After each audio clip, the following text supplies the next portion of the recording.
Psalm 91, verses 9 and 10. Because you have made the Lord, who is my refuge, even the Most High, your dwelling place. No evil shall befall you, nor shall any plague come near your dwelling, your house. Here, the main primary condition is repeated for all the promises made in Psalm 91, which is to dwell in the shelter of the Most High, to make out of the Most High Himself our dwelling.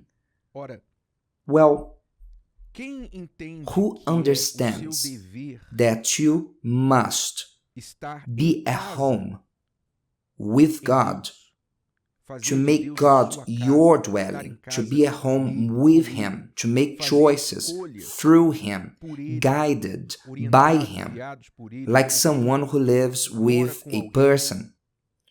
And before you bring anything into the house, to do anything, you think of that person. Am I right? If you live with your wife, parents, any person, before you're doing anything in your house, before you're bringing anything into the house, before you're going out somewhere, you think of the person who lives with you. So those who treat God this way, those who live in this family environment where you talk to Him all the time, you don't need to be on your knees holding hands to speak to God, but you are in constant contact with God because your mind is connected with Him, like a mobile phone that is connected to the internet signal. Your mind is connected with God. When you have pleasure in Him, pleasure and not a burden, not feeling restricted like a son who says, I don't see the day to leave my father's house to do whatever I want and to have freedom. No, not like this son who feels trapped in the father's house, but the one who has pleasure in the Father's house, pleasure to depend on Him constantly. When you do this, when you make the Most High your dwelling, you also have the privilege of having God's presence as your home. His presence will be your house, and you will be welcome in the house of the Father like anyone is welcome in their own homes, in their own houses, with no disturbance and worries. When they arrive in the house, they are well received. There's a celebration when the person arrives in the house by those who live with them.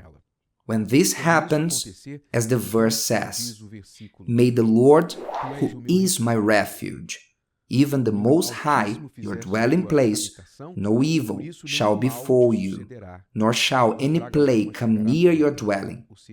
In other words, we will be protected, kept in perfect peace.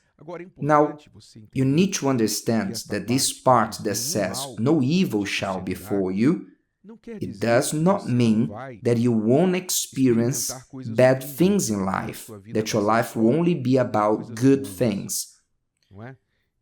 Nice sand by the shores, sitting in the shade with cool water. No. You will go through bad things, yes, as every other human being. You will go through fights and wars. What no evil shall befall you means is even though you will go through these bad things that will happen to you, they will not harm you. It will seem to be bad at the moment, but the final result, you will see, the result will be positive. In other words, what happened, which is apparently bad for you, when you remain firm in the shelter of the Most High, trusting, secure in Him, you will see that He will use that evil to do good in your life. This is very important to have this understanding that God can use even evil to do good in the life of those who love Him. Pay attention. It's not that God does evil. God uses the evil, the one that exists in this world. Do you remember the Garden of Eden? Our patriarchs, Adam and Eve, made a choice. Do you remember? When the serpent told them, eat of the tree. Eat out of this tree, because when you eat of it, you will know good and evil. Do you remember? And then they ate. So people know evil today. It's not because God wanted that. God didn't want human beings to know evil, but the human being didn't want. What can we do? It's not my fault. When I arrive in heaven, I'll have a serious conversation with Adam and Eve. I think not only me, but all of us, we will have a conversation. I can imagine the queue. I imagine the queue to talk to Adam and Eve when we arrive in heaven. I have nothing to do with this, but we are heirs of this bad choice they made. They desired to know evil. So, we know evil now. Evil is in the world. Evil exists, and it is in the world. So God cannot avoid evil to happen to us as a result of our choice, and because we are inserted in this world, that most times we rather choose the will of evil than God's. So God cannot avoid evil to happen, bad things to happen, but He can use even the evil to do good to those who love Him. And we see numerous examples of this. Even King David experienced this in his life. That what was supposed to be evil, God used for good. All the persecution he went through in the hands of King Saul served for him to prepare himself as a leader, to know the deserts, to prepare himself to be the next king. So the evil that happened to him, he used for good, just as it happened to Joseph when he was sold by his brothers in the desert to the Ishmaelites, and the Ishmaelites, they sold him to Egypt. God used that situation later to save his family, his home, from hunger. God used evil for good. It has always been like this. When the devil punished Jesus at the cross, when he humiliated Jesus at the cross, he thought, I am winning. He didn't know that he was doing a great favor for God and all of us. So God uses evil to do good to those who love Him. It is important for you to remain and prevail in your obedience to God. So even though evil has happened to you, if you persevere, in the end, the balance will be positive. I've seen this in my marriage. Those 12 years of marital problems were bad. That night, the Christiane told me, I don't want this marriage anymore. I want to divorce. Those terrible moments, I never again want to repeat them in my marriage. Today, I see that the balance was positive, was favorable, was an evil that came for good things to happen. It came to not only bless our marriage, but thousands of other marriages of people out there who are benefited by what we went through. We suffered and we passed this knowledge ahead. So God used evil for good, and He has been doing this always, since the beginning of times.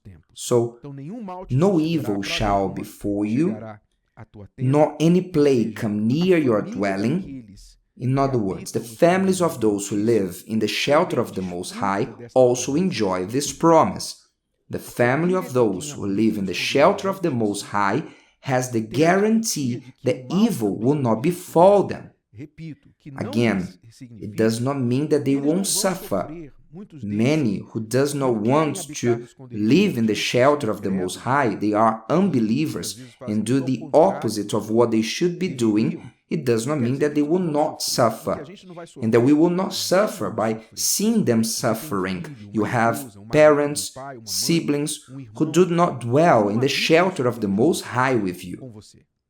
Then this person will suffer, and you will suffer as a consequence because you will see them suffering who are your family members. But you will trust, you will remain in the shelter of the Most High. You won't leave the shelter of the Most High to go after those who are at the open field of the Most Low, so to speak, to rescue them. You will remain in the shelter of the Most High and allow God to fulfill His promise. And you say, Lord, I am at your dwelling, and my family members don't believe in you, don't serve you, don't obey your word. But because of me, I ask you, keep their lives safe and conduct their ways, that they may know you, that one day we may be in here at your shelter serving you.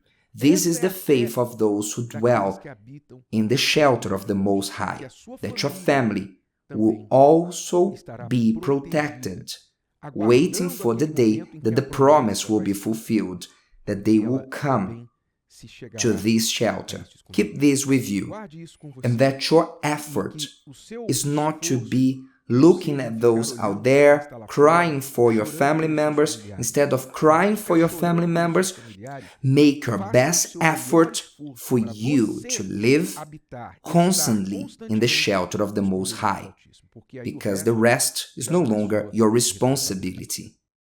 If today's video helped you and you know someone that could benefit from it, share it with them, and if you haven't subscribed to the channel, you may do so now. See you later.